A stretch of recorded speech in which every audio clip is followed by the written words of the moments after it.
Hello everybody, how's it going? My name is Leo, also known as Noctef, and welcome to Piloto Studio. Today, we're going to be making Paimon's aura from Genshim Impact. If you've played the game, you notice that the little demon friend, companion, little girl that follows you around, the lolly one, that character not only has a cosmic dust aura around her at all times, but also when she moves, she leaves out this beautiful trail of stars. And this mascot, what's the deal with it? Hey, that's even worse than being a mascot! So, the game is made on Unity and therefore uses the Unity particle system, so I thought, hey, I can probably give it a go and try to recreate that. So this is what this tutorial is going to go over. All the shaders used in the series are going to be the free shaders from Piloto Studio, so you can get them in the link in the description below. Let's jump into it. So onto Unity we go. So here I have this little preview scene, and you can see that my editor has a lot of custom stuff in here. You don't need any of these things. We're just using stock Unity features, so don't worry if your editor doesn't look exactly the same as mine. That's not really relevant for this tutorial. So you can see here what the little aura looks like in Engine. We have this little combination of dots and sparkles. The dots, they have a little bit of hue variation, so they're not stuck at the blues. They also go a little bit into the reds and the pinks, but very briefly, just at the start, and then they go right back toward it. And if I move the aura around, of course I don't have Paimon here, like the model, but you can imagine if she was flying about, and you can see here the little starry trail. I think the little stars are the main course of this tutorial. They're definitely, kind of where the technique comes into play, and certainly the thing we're going to be focusing most of our attention. So without further ado, let's go. So something else you might need to follow along this tutorial is the Piloto Studio shaders. This is completely free and you can just get it in the link in the description. So the shader we're interested for this tutorial in particular, it comes with a variety of shaders, but the one we care about is this one, the VFX shader. This VFX shader has all of the features that we're going to use here, and the materials that we're going to be using for this tutorial specifically are just simple particle materials that use alpha blend and additiveness. But still, if you don't have a VFX shader, this is a great shader to get, and something that I'll be using on this tutorial. So if you want to get exactly the same results, this is what I would recommend. Alright, so let's go. The first thing we're going to do here is that we are going to create a new particle system, just a regular particle system. So you go here into the hierarchy, right click, create particle system, and you're going to get something like this. Cool. So one of the things we want to do here first is the aura.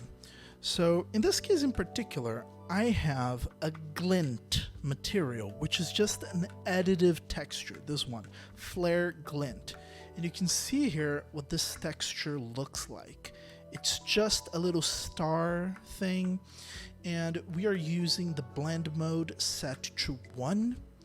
This is very important because if it is set to 1, it is going to add the colors into the scene. Allow me to show it.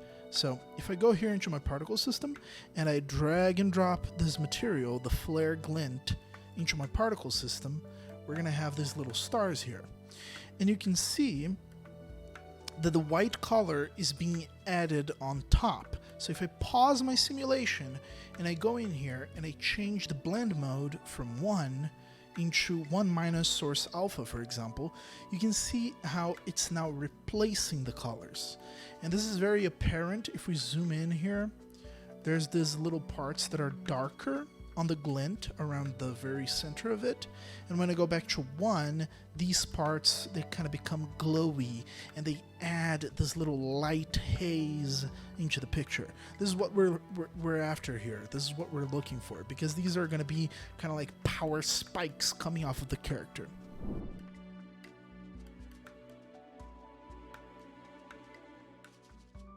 So You can just author a texture like this in Photoshop. It's very simple to do. You can also get any type of glint texture from the internet, and you can slap it into a material using the Piloto Studio Uber Effects shader. So, okay, cool. So now that we have these little stars here, we actually want them to emit outwards from the character. The way we're going to do this is that we're going to go into the shape node, and we're going to replace it from cone into sphere. And you're going to see that now the little glints are irradiating from this sphere here.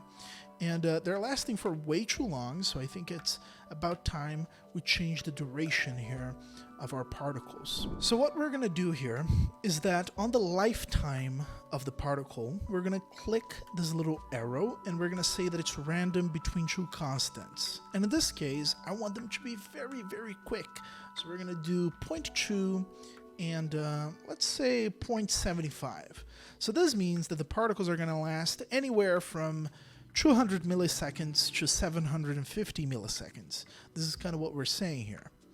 Something else I want to change is that I also want to go here on the rate over time, and I think I want to decrease this very slightly. Right now it's too many particles. Let's do something like 7 particles per second. Something else is that if you imagine that there's a character here, we don't ever want these particles to be popping from the inside of the character outwards. So I think what I'm going to do here on the shape is that you have this little slider called radius thickness. This controls if the particles can spawn just at the outer edges of the sphere, or if the particles can also spawn anywhere in the middle of the volume of the sphere. So we want them to spawn only at the outer edges. So if I decrease this here, you can see another sphere appears, and this controls what is the bounds to where the particles can spawn. So in this case, they can only spawn from this point to this point. So we want to put this at 0 so that the particles are only spawning at the outer edges of the sphere. You can see here it looks a lot better. All right, let's add some color. So these particles specifically, they're also kind of blue, you can see here in the example, and they're also a lot smaller. So size and color is not really a perfect science. You can kind of mix and match. In this case here, I'm using 0.25 to 0.5, so I'm just going to copy these settings because I think they work. So on the start size, you can do random between two constants, and we're going to do 0.25 to 0.5, and you can see they're very tiny now, and we're going to decrease the speed here. So yeah, this looks a lot better. Something else we're going to do is that we're going to define the color of these particles. So on the start color, you can do here random color, and the way this works is that it's going to be a gradient. And in this gradient, you can set the start color, so let's pick a blue here, and the ending color. So let's pick, for example, a deeper blue. All right, so now when these particles spawns, they're going to pick a random color between the start color and the end color. And this includes, for example, if I added a shade of green here in the middle, some of these particles would also spawn as green. In our case, we want to go just with a very generic type of blue gradient. These are the colors that I used on the other examples, so I'm just going to reproduce and use them here.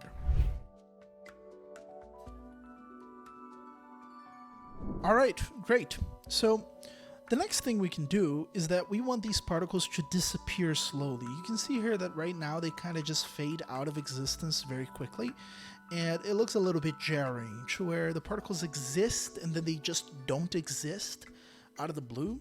So what we can do here is that we can solve that with a fade, and we can do this fade on the color over lifetime.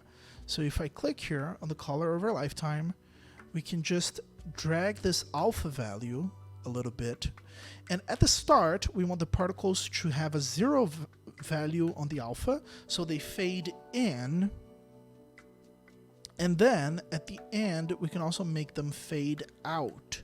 And I'm going to make the fade out a little bit stronger than the fade in. All right, this looks pretty good. I like it a lot. Now, these particles are kind of muted if you compare them to my example here.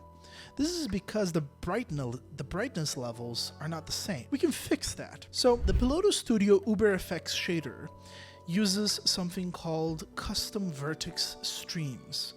So essentially, it's a way of telling the shader to make different things to your material using the particle system itself.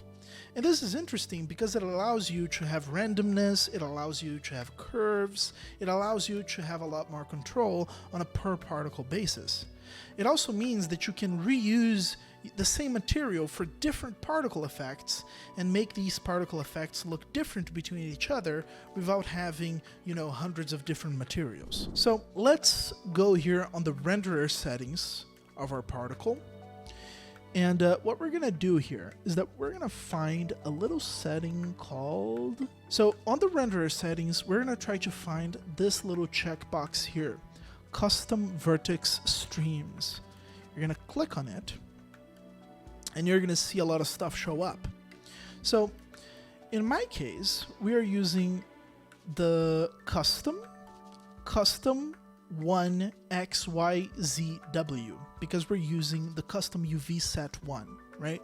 So there's a UV set for the UV coordinates of the texture, and then you get this custom one where it's custom settings that you can do whatever you want. So in the Piloto Studio shaders case, we can enable here the custom data, and on the custom one, we can do vector. And you can see that if I increase the X value, my particles get really brighter. So essentially, the X vector, I can also rename it here. Whoops, kind of hard to click. This is the intensity. So you can see here that this is the intensity. We're not going to cover what the others do, but this is the main thing. This is the intensity of our particle. So let's make this a random between 4 and 9. And you can see here that now it's looking a lot closer to what we had before.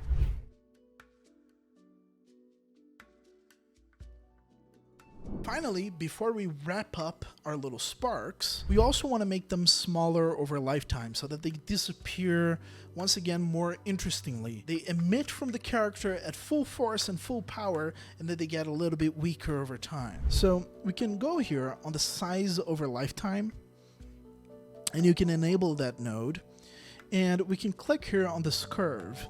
Your curve editor might be docked here, so you need to click on this little, I don't know what you call it, these little lines, and you can drag it up. So now we're just going to use one of the presets here, which is just going to be linearly kind of getting smaller and smaller. So these are currently fading off fully. I think we kind of want them to be a little bit bigger, so you can drag this last point here. I think I'm going to drag it up a little bit so that you don't fully fade away with the size. You just have a minimum size where it settles off. Great. So the last final adjustment is that I want to limit the velocity of these particles over lifetime so that their speed kind of slows down as they get older, as the particles get older. So I'm just going to cheat a little bit and see the settings that I was using here. So it seems that I was using a maximum speed of 1.5 and 2.5. So that's what I'm going to copy over. So we're going to make this random between two constants, 1.5, 2.5. Oops, 2.5. And on the dampening factor, we can use a dampening factor of 1, which I believe is what I used before. Exactly. Great. So now, as these particles go away from their emission point, they also get a little bit slower. So now that we have all of these effects layered here, I feel like we can bring back the number of particles. I actually feel like 7 is not enough to sell the effect. Let's raise it up, almost doubling it to 12. All right, I like this. This looks very Paimon-y. Great. So now let's do the little spherical trick. So the spheres, they're very close to this. Actually, they're pretty much the same, except that they're slightly smaller, and also they have a little bit more of a color variation going on. So let's get this particle system that we created. Let's do this tutorial Paimon. That's going to be the name. And we're going to duplicate it. So you can just Control-C, Control-V. And with this duplicate copy, I'm going to name it dots. So these little dots here, we can check this box, show only selected, so we can only see these active things. And we can replace the material with a dot material. So I already have one ready. Once again, you're going to have to create your own here. But let me just get the one that I have ready. And I can show you the texture. So I'm using this fat dot additive. Here we go. So it's the same material settings. So it is set to additive. But the texture here is a little bit different. It's just this little dot texture. So once again, I think these dots need to be a lot smaller. So let's go here on the start size of our particle. Let's just divide it by 2. So you can do that rather quickly there. And you can see here that the dots are looking a lot smaller. So if I disable show only selected, you can now see the dots and the stars in conjunction. Something else I'm gonna do is that I want these colors to be a lot more varied, because we want to have some of these dots with a little bit of shade of pink and some of these dots with a little shade of blue. So let's do that right now. So what I'm gonna do is that on the dots, with the dots selected, we're gonna click here on the start color, and we're gonna choose random between 2 colors. In this random between 2 colors, I'm gonna choose a very light pink as one of the colors, a very baby pink, you know. And on the second one, we're gonna choose a baby blue, kind of desaturated colors going on, very pastel colors. So now, on the color over lifetime, we also want to change it, and we're gonna do something kind of interesting. So you're going to go on the drop down and you're going to do random between 2 gradients. On the first gradient, we're going to say the following. We're going to remove this little fade in. And what we're going to do is that we're going to move our white color key around here. Let's say 22%. And the starting color, we're going to click to create a new starting color, and it's going to be a very saturated pink, right? So we can even kind of bring this a little bit here so that the pink lasts longer. And this gradient fades very smoothly. Let's make the transition more abrupt by bringing the pink closer to the first white point. And you can see here that now some of these particles are going to spawn very pink, and they're going to very quickly go back to their natural color. So we're going to do the same with the second gradient. So what you can do is that you can right click, copy, and then on the bottom right click and paste.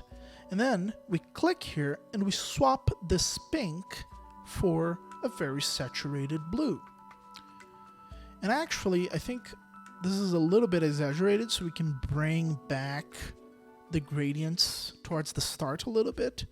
I might have overdone it on the duration. All right, great. So now you can see here that some of these dots are spawning with very strong pink flash, and some of these dots are spawning with very strong blue flash. And you can see here that I think this works great.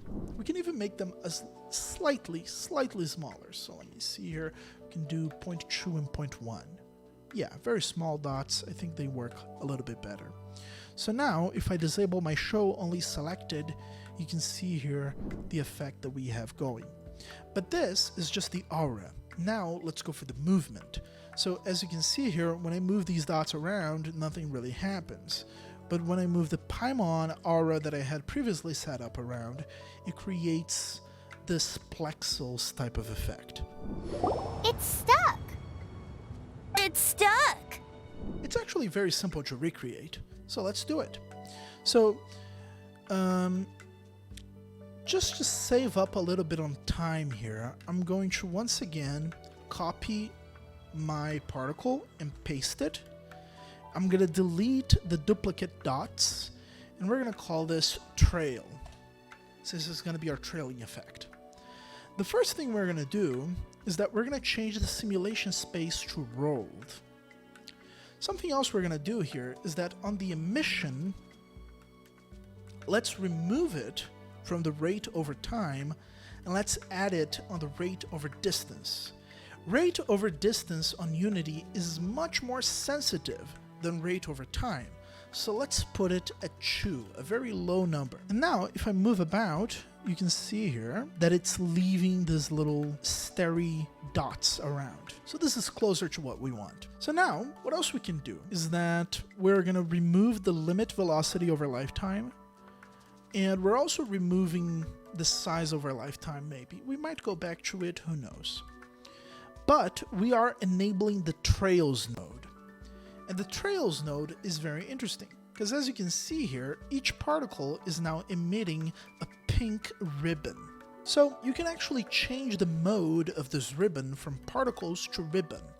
We're going to choose the second option. And now if I move it about, you can see that the particles, instead of each one leaving an individual ribbon, it's all a big ribbon. But as we move our particles around, we want this ribbon to disconnect itself at certain points. We don't want this to be all connected.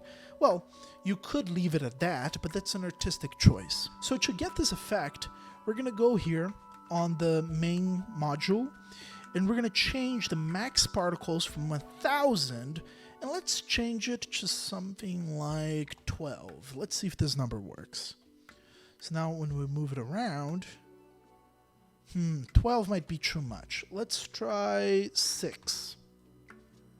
So now when we move it around, you can see here that it leaves a ribbon, and then after a while, it kind of goes back. So we're going to have to increase the lifetime here of these particles a lot. Let's put it a constant.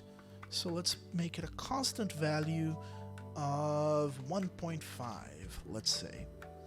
So now when I move these ribbons about, yeah, you can see here that they kind of leave these little ribbons and they connect and disconnect. All right, I like this. I think this looks good. However, what doesn't look good are those huge pink blobs. So once again, what I'm going to do is that I'm going to leverage an already existing material, but it's very easy for you to reproduce. And the material I'm going to use here is going to be this jagged trail, which is very simple. And I'm going to drag it here on the trail material. So now you can see here that it looks closer to what we want, an actual trail. And the way this material looks here, it's a very simple texture. It's just this little jagged, kind of very noisy texture, and it is set to be alpha on the shader. So you can very easily recreate that. So here on our trail, we have these little weird starry shapes, but the stars are too small. So let's make the stars a lot bigger. Let's make them 1 and 2. Ooh, okay, this looks a lot better. Let's also re-enable the size over lifetime, because I actually think that could look interesting. Yeah, this looks interesting. But this trail between them, I think it's not working out great quite yet. I think it needs to be a lot smaller, a lot thinner. So on the width over trail, on the trails tab, let's divide it by 4 maybe. Let's see how that works. Could be even smaller. Let's divide it by 2. All right, this looks very interesting. It's already looking a lot closer to what we want. So on the shape, we are spawning on a sphere of a radius of 1. Let's decrease this radius to be like 0.5, so half of it. Also, right now we're spawning randomly. One thing we can do that I find works best, or well, it's at least more consistent, is that we can use the ping pong setting. And here on the speed, we can put it on a very high value. So let's put it at like 360. So this is going to alternate the spawn of the particles, which on average, I think is going to make our trails look a little bit more interesting. So you can see here how it's spawning now. Something else is that we might benefit from decreasing the start speed of our trail here. So let's divide it by 2, so that once the stars are spawned, they don't move as much. Yeah, I think this looks a lot better.